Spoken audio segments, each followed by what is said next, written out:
Valenia, Kuya Alvin Bautista ng Exploring Pampanga. For today's vlog guys, pupuntahan natin yung Lakeshore PH dito sa Pampanga. So may bago silang team ngayon, Bear Months, dahil malapit din Kapaskuhan. Syempre, kasama natin si Ate Gara ng Pampanga Good News. Hello!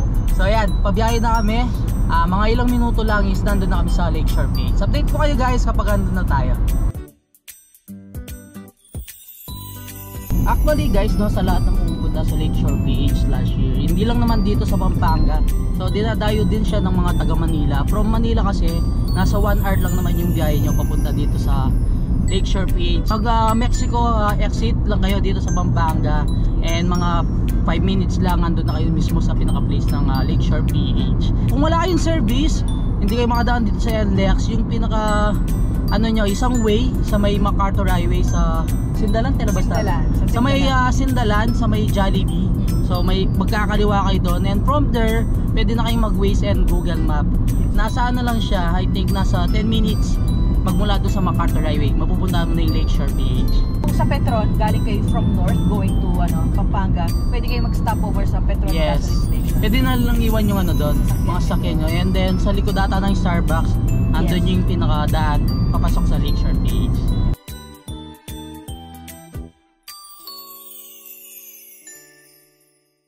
Ito na nga guys, nandito na tayo sa Lakeshore PH. Yan, ito na yung mga bagong team ng pinaka-park nila. So later, ikot tayo dito. Papakita ko sa inyo guys kung gaano ba kaganda dito sa Lakeshore PH. Kung gusto nyo pumunta dito, yung pinaka-entrance nila is 50 pesos. Tapos open naman sila ng 8 AM until 10 PM. Magpapalipad din tayo ng drone mamaya.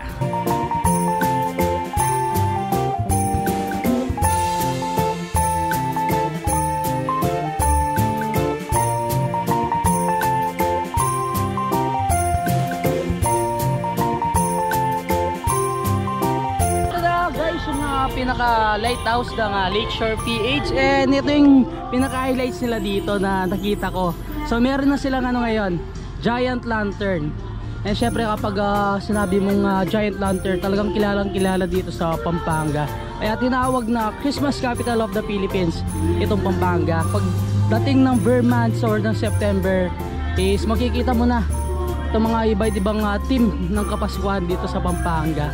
So the last time na pumunta tayo, yung Puto Bumbong at Bibingka ng Angeles. So dito, nakikita nyo marami namang mga available na tables and chairs. So pwede kayo magpwesto dito and mag-picnic.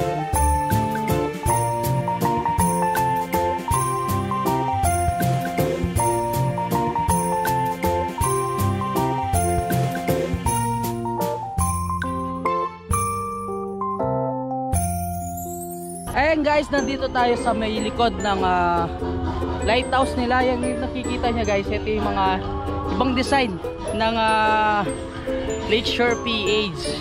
Ayan, mas maganda dito, lalong lalo na kapag madilim na.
natin itong buong park ng Lakeshore PH. Napakaganda naman talaga itong bagong team ng pinaka-park nila. So yan, kasama pa rin. Yes, Candy Crush, tapos gingerbread. Yes. And nakikita nyo dito yung mga nutcrackers ba yung tawag dito.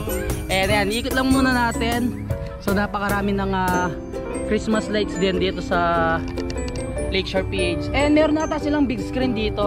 Ayan. Gabi. Yes, kung gusto niyo mag-picnic, pwede magdala kayo ng foods. And banda dun sa dulo, ayan, magkakaroon din ng mga night market yan. Mga iba-ibang SME natin dito sa Pampanga.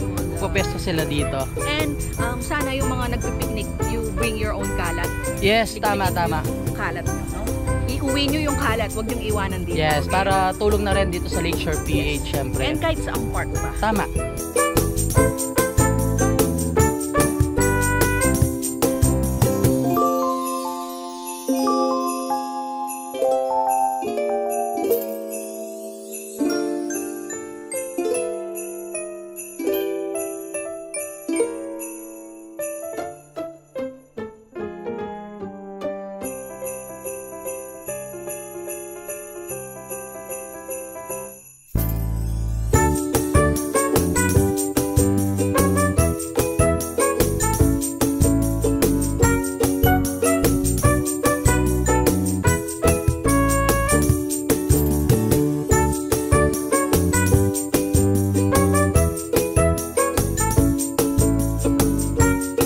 Dito na lang, nakapagpalipad naman tayo ng drone, napakita ko naman sa inyo, and nakapag-montage naman ako dito sa buong area. Yan, inulit ko, Ate Gara ng Pampanga Good News. Huwag niyo kalimutan mag-subscribe, like, and share sa ating Facebook page and sa ating YouTube channel. So until our next vlog, keep safe. Peace out.